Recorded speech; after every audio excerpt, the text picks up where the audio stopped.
इस क्लास में हम BSc first year first semester physics के सिलेबस की बात करने वाले हैं। तो हमारे सिलेबस का टाइटल क्या है?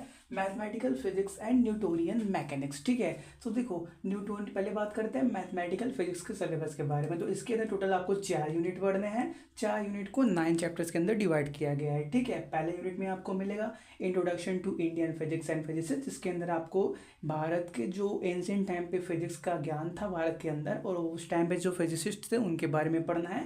इस चैप्टर से क्वेश्चन बहुत ही कम आते हैं, इंटरनल में आते हैं, यूनिवर्सिटी पेपर में बहुत कम आते हैं। ठीक है, फिर आपको पढ़ना है वेक्टर अलजेब्रा।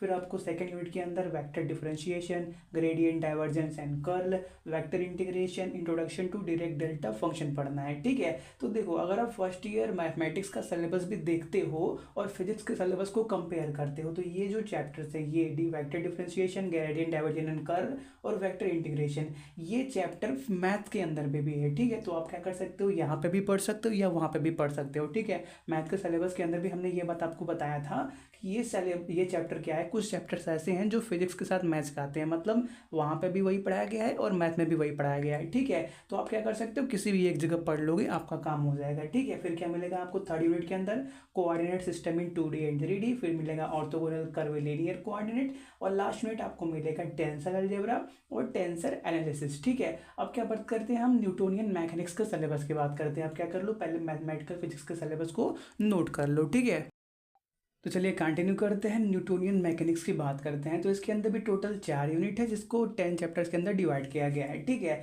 तो देखो पहले यूनिट के अंदर आपको Newtonian mechanics, conservative and non conservative forces, conservation of linear and angular momentum पढ़ना है। सेकंड यूनिट के अंदर रोटेशनल एनमेटिक्स और रोटेशनल डायनेमिक्स पढ़ना है। थर्ड के अंदर मोशन अंडर सेंट्रल फोर्स, जिसके अंदर आपको प्लैनेट और सैटेलाइट के मोशन की बात करनी है। ठीक है, और लास्ट यूनिट के अंदर आपको ऑसिलेशन और वेव मोशन के बारे में स्टडी करना है। ठीक है, तो ये बात हो गया फर्स्ट सेमेस्टर फिजिक्स के सिलेबस के बाद। ठीक है, जिसके अंदर टोटल 8 यूनिट हैं और जिसको अलग अलग चैप्टर्स के अंदर डिवाइड किया गया है। ठीक है, उनके वेटेज के हिसाब से।